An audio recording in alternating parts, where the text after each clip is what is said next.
السلام علیکم ورحمۃ اللہ وبرکاتہ۔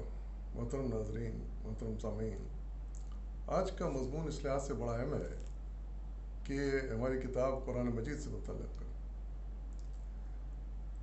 ہم یہ تاریخ میں پڑھ چکے ہیں کہ قرآن حکیم جب نازل ہوا صلی اللہ علیہ وسلم پر، تو بہت سے منکرین نے، مشرکین نے اس کو ماننے سے انکار کر دیا، کلام اللہ ماننے سے انکار کر دیا، اور یہ کہا کہ یہ صلی اللہ علیہ وسلم اپنی طرف سے یہ بنا کے لے آئے ہیں یا کسی سے بنوا لیا ہے، لکھوا لیا ہے، اس کو یاد کر کے سنا دیتے ہیں۔ اس طرح کے الزامات لگائے گئے اور بہت سے لوگوں نے لگائے یہ الزام، اور لیکن بہت سے لوگوں نے پھر اسے تسلیم بھی کر لیا۔ صلی اللہ علیہ وسلم کے کردار کو دیکھتے ہوئے، آپ کے اعلیٰ کردار اور اعلیٰ اخلاق کو دیکھتے ہوئے انہوں نے یقین کر لیا کہ صلی اللہ علیہ وسلم جو کچھ بیان کر رہے ہیں بالکل سچ ہے، اور یہ قرآن ان پر نازل ہوا ہے، اور جبھی وہ ہم کو اللہ تعالیٰ کی سے نازل ہوا ہے، وہ جبھی ہم کو آگے سنا رہے ہیں، پیش کر رہے ہیں۔ اور خود قرآن نے بھی اس بات کی تردید کر دی، جو یہ کہتے تھے کسی سے لکھوا لیا ہے، پڑھ لیا ہے اور بیان کر رہے ہیں، تو قرآن نے صاف تردید کی کہ صلی اللہ علیہ وسلم پڑھے لکھے نہیں ہیں، تو وہ کیسے پڑھ کے سنا سکتے ہیں، یا کیسے اتنی بڑی بڑی آیتیں یاد کر کے سنا سکتے ہیں۔ تو قرآن نے خود تردید کر دی تھی اس کی، لیکن پھر بھی لوگ اس کوشش میں لگے رہے کہ مختلف آیات کے بارے میں اعتراض کریں، یہ آیت کیسی ہے، عقل میں نہیں آتی، یہ صحیح کیسے ہو سکتی ہے، یہ تو ایسا نہیں ہے، ایسا ہو رہا ہے دنیا میں، ایسا ہوگا۔ تو یہ جو چیزیں ہیں، ان کو پھر جیسے جیسے وقت گزرتا گیا، یہ الزامات جو مختلف آیت پر لگتے رہے کہ یہ بھی غلط ہے، یہ بھی غلط ہے، یہ بھی ایسا نہیں ہو سکتا، یہ تو قرآن حالات خود ثابت کرتے چلے گئے کہ قرآن میں جو بھی آیت نازل ہوئی بالکل صحیح ہیں، بالکل سچ ہیں، حقیقت پر مبنی ہے۔ اور پھر اس کے بعد تو سائنس نے ترقی کرنا شروع کر دی، سائنس نے ثابت کرنا شروع کر دیا کہ جو قرآن میں آیت بیان کی گئی وہ بالکل صحیح ہیں۔ تو اسی مضمون کو لے کر، اسی قسم کی آیات کو لے کر ایک مضمون لکھا ہے ڈاکٹر ملک غلام مرتضیٰ صاحب نے، اور اس کا عنوان دیا ہے قرآن مجید کے سائنسی انکشافات۔ یہ مضمون شائع ہوا تھا اردو ڈائجسٹ کے اگست 1988 1988 کے شمارے میں، اگست کے شمارے میں یہ شائع ہوا تھا۔ تو آج سے ہم اس کا مطالعہ شروع کر رہے ہیں، تو لیکن یہ کہ آپ سے اس بات کا میں طالب ہوں کہ آپ غور سے اس کو سنیں، سمجھیں، بلکہ کوشش کریں کہ حتی الامکان ان کو ذہن نشین بھی کر لیں ان باتوں کو، تاکہ ہم کہیں گفتگو ہو تو ہم دلیل کے طور پر پیش کر سکیں۔ تو آپ لکھتے ہیں کہ یوں تو قرآن مجید ہر زمانے میں ایک معجزہ ہے، لیکن جدید سائنسی دور میں قرآنی اعجاز نئے ہی اسلوب میں نکھر کر سامنے آ گیا ہے۔ یوں معلوم ہوتا ہے کہ جو سائنسی علم اور حکمت میں اضافہ ہوتا چلا جا رہا ہے، فہم قرآن کے افق اور واضح اور نمایاں ہوتے چلے جا رہے ہیں۔ سائنس اور فلسفے کا طالب علم جب اس دور میں قرآن مجید کا مطالعہ کرتا ہے تو آیات قرآنیہ اس سے عجیب غریب انداز میں گویا ہوتی ہیں، اور وہ سمجھتا ہے کہ گویا یہ بھی میرے دل میں ہے، یعنی اس کا دل اس گواہی دیتا ہے کہ ہاں یہ واقعی بات سچ ہے۔ بہت سی باتیں جو 1500 سال پہلے بیان کر دی گئی ہیں، لیکن اس لیے سمجھ میں نہ آ سکیں کہ انسان کا فہم اور اس کی تحقیق اور تفتیش کا درجہ قرآنی بصیرت کا متحمل نہیں ہو سکتا تھا۔ بہت سی باتیں جو آج ہمارے لیے محض جدید انکشافات ہیں، اور گزشتہ 1.5 صدی سے پہلے انسان کو ان کی ہوا بھی نہ لگی تھی، قرآن مجید میں انتہائی صراحت اور وضاحت کے ساتھ بیان کر دی گئی ہیں۔ کیا اس بات کا کھلا ثبوت نہیں کہ قرآن مجید اللہ تعالیٰ کا کلام اور ایسا معجزہ ہے جو اپنی حقانیت اور اللہ تعالیٰ کے وجود کی بین شہادت دیتا ہے؟ تو اب مختلف ٹاپکس کے اوپر انہوں نے مختلف آیات تلاش کی ہیں اور اس کی سائنسی توجیہ بیان کی ہے۔ پہلا لکھتے ہیں وہ مطالعہ فطرت۔ اس کے تحت لکھتے ہیں کہ دنیا میں قرآن مجید ہی ایک ایسی کتاب ہے جو آج سے 1500 سال پہلے انسان کو مطالعہ کائنات، علم، حکمت اور قرأت و کتابت کی طرف توجہ دلاتی ہے۔ 15 صدیاں پہلے ساحرہ عرب میں کوئی کتاب تھی، نہ صاحب علم مصنف اور نہ پڑھنے لکھنے کا رواج تھا۔ اس وقت سارے عرب میں ایسے افراد کی تعداد تقریباً 2 درجن تھی، یعنی پورے عرب میں، جو اپنا نام یا خط لکھ سکتے تھے۔ مگر حیرت ہوتی ہے کہ صلی اللہ علیہ وسلم پر جب پہلی وحی نازل ہوتی ہے تو اس طرح سے، تو وحی کے الفاظ ہیں: پڑھو اے نبی صلی اللہ علیہ وسلم، اپنے رب کے نام کے ساتھ جس نے پیدا کیا جمے ہوئے خون کے ایک لوتھڑے سے انسان کی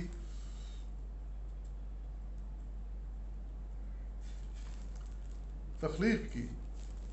پڑھو، اور تمہارا رب کریم جس نے قلم کے ذریعے سے علم سکھایا انسان کو وہ علم دیا جسے وہ نہ جانتا تھا۔ یہ ہے سورہ علق کی آیات 1 تا 5۔ پھر ایک جگہ قلم کی قسم کھائی جاتی ہے، اس کے الفاظ ہیں: قسم ہے قلم کی اور اس چیز کی جو لوگ لکھتے ہیں، یعنی قلم اور لکھی ہوئی چیزیں اور کتابیں اس بات کی شاہد ہیں کہ آپ اللہ تعالیٰ کے فضل و کرم سے دیوانے نہیں ہیں۔ یہ بھی الزام لگایا تھا صلی اللہ علیہ وسلم پہ، وہ دیوانے ہیں، ایسے ہی بڑھ ہانکتے رہتے ہیں۔ کسی نے الزام لگایا تھا شاعر ہیں، اس طرح کے بے تکے الزام لگے تھے۔ اس کا ذکر بھی قرآن مجید میں آیا ہے ان تمام چیزوں کا۔ تو سورہ قلم کی 1 تا 2 آیات ہیں۔ اللہ تعالیٰ کا ارشاد ہے، آگے لکھتے ہیں کہ آپ ایک اور آیت کا حوالہ دیا آپ نے کہ اللہ تعالیٰ زمین اور آسمانوں کی پیدائش میں اور رات اور دن کے باری باری سے آنے میں ان ہوش مندوں کے لیے بہت سی نشانیاں ہیں جو اٹھتے بیٹھتے لیٹتے ہر حال میں خدا کو یاد کرتے ہیں اور آسمانوں اور زمین کی ساخت میں غور و فکر کرتے ہیں۔ وہ بے اختیار بول اٹھتے ہیں: پروردگار، یہ سب کچھ تو نے فضول اور بے مقصد نہیں بنایا ہے، تو پاک ہے اس سے کہ عبث کام کرے، پس اے رب ہمیں دوزخ کے عذاب سے بچا لے۔ یہ سورہ آل عمران کی آیات ہیں 90 تا 190 تا 191۔ پھر ایک اور آیت کا ترجمہ آپ نے پیش کیا کہ اور وہ جس کو چاہتا ہے دانائی بخشتا ہے، اور جس کو دانائی ملی بے شک اس کو بڑی نعمت ملی۔ نصیحت تو وہی لوگ قبول کرتے ہیں جو عقل مند ہیں۔ سورہ بقرہ کی آیت 229۔ فطرت اور کائنات کا گہری نظر سے مطالعہ کرنے والوں کو اللہ تعالیٰ نے کسی جگہ متقی اور صاحب ایمان و یقین اور کہیں عالم اور کہیں اصحاب تدبر و حکمت قرار دیا ہے۔ یہ ارباب عقل کے لیے پھر مختلف آیات کا مختصر بیان کیا ہے یہاں پر۔ یہ ارباب عقل کے لیے نشانیاں ہیں، یہ اصحاب یقین کے لیے نشانیاں ہیں، یہ اہل علم کے لیے نشانیاں ہیں، یہ اہل ایمان کے لیے نشانیاں ہیں، یہ سوچنے والوں کے لیے نشانیاں ہیں، اس میں عبرت ہے حاصل کرنے والوں کی، اس میں عبرت حاصل کرنے والوں کے لیے نشانیاں ہیں۔ تو قرآن مجید کے تقریباً ہر صفحے پر اس قسم کی آیات ملتی ہیں۔ قابل غور بات یہ ہے کہ صلی اللہ علیہ وسلم سے پہلے کسی نبی فلسفی حکیم نے مطالعہ کائنات کی طرف اس قدر زوردار انداز سے توجہ نہیں دلائی تھی۔ کسی فلسفی حکیم نے اس سے پہلے کبھی اتنی زوردار انداز میں توجہ نہیں دلائی تھی۔ کیا کوئی شخص کسی ایسی بات کا دعوت دے سکتا ہے جس کی اہمیت کا انکشاف 1200-1300 برس بعد ہونا ہو؟ صاف پتہ چل رہا ہے کہ ان آیات اور اس دعوت میں اللہ تعالیٰ کی طرف سے عطا کردہ دانش، فراست اور بصیرت کار فرما تھی۔ عالمی شہرت یافتہ مصنف مورس بکائے اپنی کتاب بائبل، قرآن اور سائنس میں لکھتے ہیں: جب میں نے پہلی قرآنی وحی و تنزیل کا جائزہ لیا تو میرا نقطہ نظر کلیتاً معروض ہی تھا۔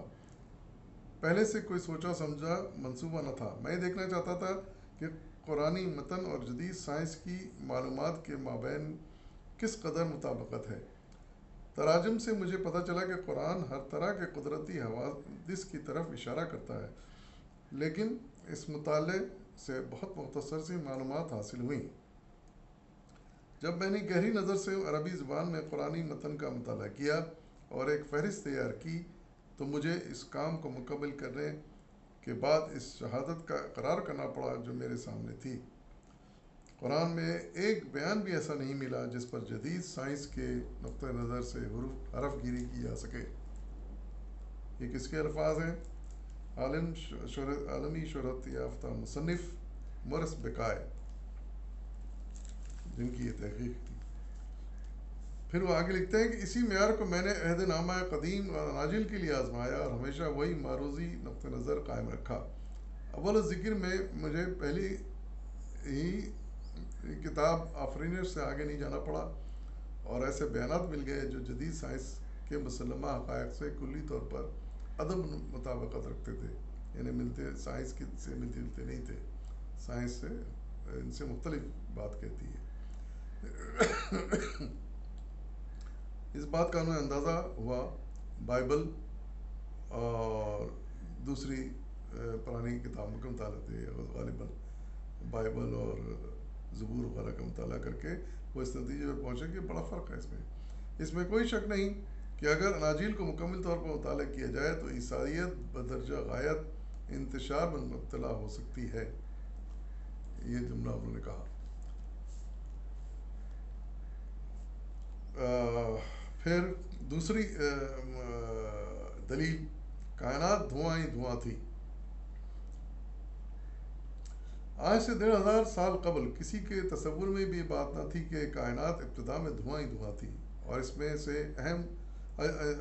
سے اجرام فلکی پیدا کیے گئے اس دھوئیں میں سے. ہاں، جدید سائنس یہی کہتی ہے کہ کائنات کی تشکیل ایسے گیسی مادے سے ہوئی تھی جو ہائیڈروجن اور ہیلیم جیسے عناصر پر سے مرکب تھا اور آہستہ آہستہ گردش کر رہا تھا. یہ انجام کار متعدد ٹکڑوں میں بٹ گیا. اس دور کے سائنسدانوں نے اس دھوئیں کو اب بھی دیکھا ہے اور مشاہدہ کر رہے ہیں کہ کس طرح اس سے آج تک ستارے بن رہے ہیں. دیکھیے 1500 سال پہلے اللہ تعالیٰ نے اپنے نبی کو کیا علم عطا فرمایا تھا.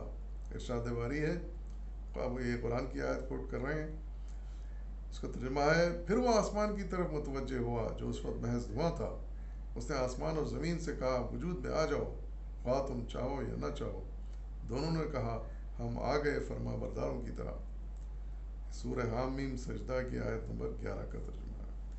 مورس بکائے بائبل، قرآن اور سائنس میں لکھتے ہیں، مزید ان کے بعد جملہ لکھا گیا: کائنات کے ابتدائی مرحلے میں دخان یعنی دھوئیں کی موجودگی، جس کا حوالہ قرآن مجید میں موجود ہے، جس سے مراد مادے کی زیادہ تر گیسی حالت ہے، صریحاً اس ابتدائی تخلیق کے تصور سے مطابق رکھتی ہے جو جدید سائنس نے پیش کیا ہے. میں نے قرآن میں کہا گیا، آیت آئی کہ یہ کائنات ایک دھواں تھی، ایک وقت بالکل دھواں تھی. اسی میں سے پھر یہ سیارے ستارے وجود میں آئے، اور یہی سائنس نے بعد میں ثابت کیا کہ واقعی یہ کائنات ایک دھواں تھی، جسے دخان عربی میں کہا گیا، دخان. وہ اسی میں سے پھر یہ سیارے وجود میں آئے. ایک اور اہم دلیل انہوں نے لکھی ہے، زندگی کی ابتدا پانی سے ہوئی. دور جدید کے سائنسدان اس بات متفق ہے کہ زندگی کی ابتدا پانی سے ہوئی. پانی تمام جاندار خلیات کا جزو اعظم ہے اور اس کے بغیر زندگی ممکن ہی نہیں.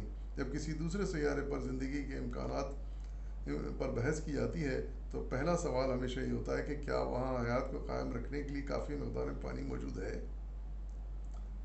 حقیقت میں آج بھی سائنسدان جب کسی سیارے کو نئے دریافت کرتے ہیں تو پہلے یہ دیکھتے ہیں اس میں پانی ہے نہیں ہے، تاکہ اس سے پتہ چلے کہ وہاں زندگی ہے نہیں ہے.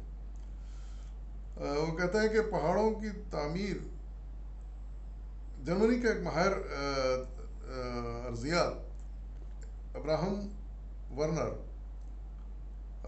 تمام تبدیلیوں کو ایک ہی سبب یعنی پانی کی طرف منسوب کرتا ہے، اور کہتا ہے، اس کے الفاظ ہیں کہ پہاڑوں کی تعمیر پانی کی وجہ سے ہوئی تھی. پانی میں وہ گیس بنی جو بطن زمین کے مواد کو باہر لائی، اور پہاڑوں کی آتش فشانی میں بھی پانی کا دخل تھا.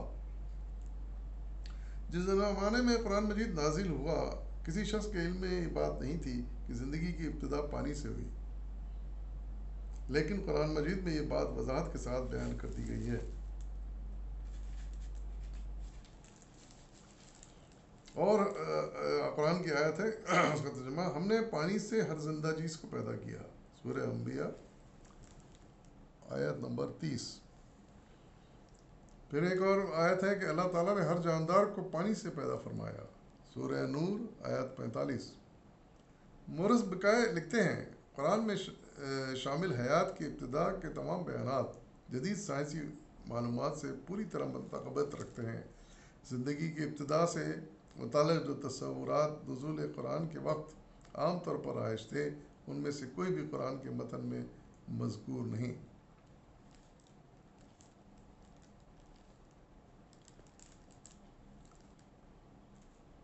دنیا کی پھر ایک اور دلیل انہوں نے پیش کی ہے، دنیا کی تمام اشیاء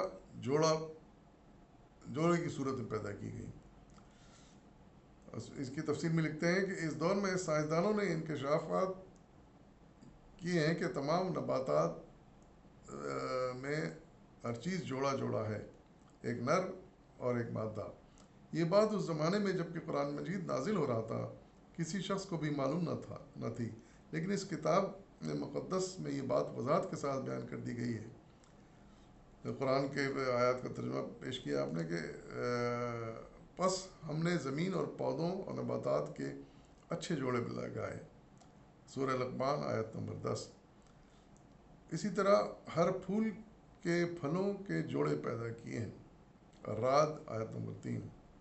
پاک ہے وہ ذات جس نے جملہ اقسام کے جوڑے پیدا کیے، خواہ زمین کے نباتات میں ہوں یا خود ان کی اپنی جنس یعنی نوع انسانی میں ہوں، یا ان اشیاء میں سے جن کو یہ جانتے تک نہیں، سورہ یاسین آیت نمبر 36۔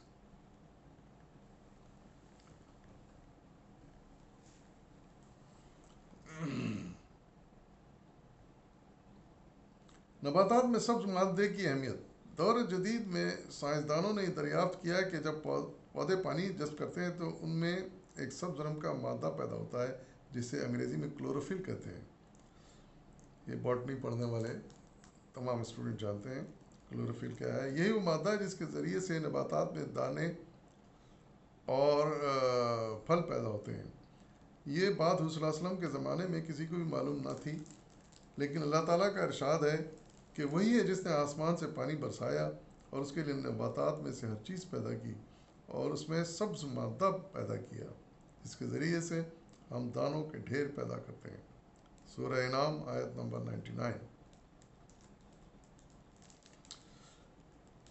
حمل آور ہوائیں، یہ بھی ایک دلیل انہوں نے دی ہے، اس کا ٹائٹل ہے۔ ابھی ہم نے یہ بیان کیا کہ نباتات میں بھی نر و مادہ ہوتے ہیں۔ جدید سائنسی تحقیق میں یہ ہے کہ نر میں زرد رنگ کے ذرات ہوتے ہیں جو پولن کہلاتے ہیں۔ اگر یہ ذرات مادے تک نہ پہنچیں تو بیج اور پھل نہیں لگتے۔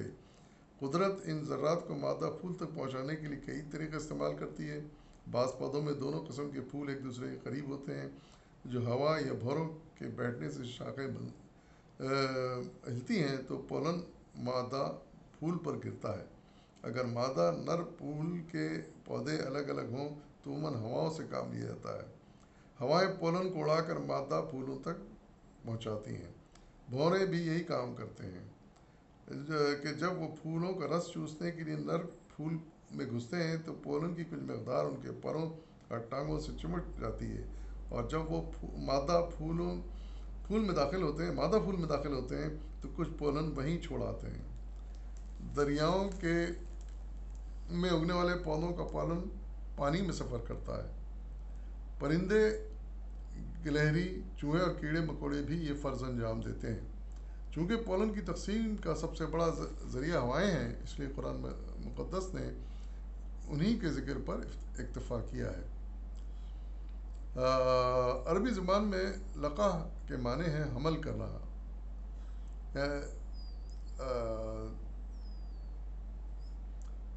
تو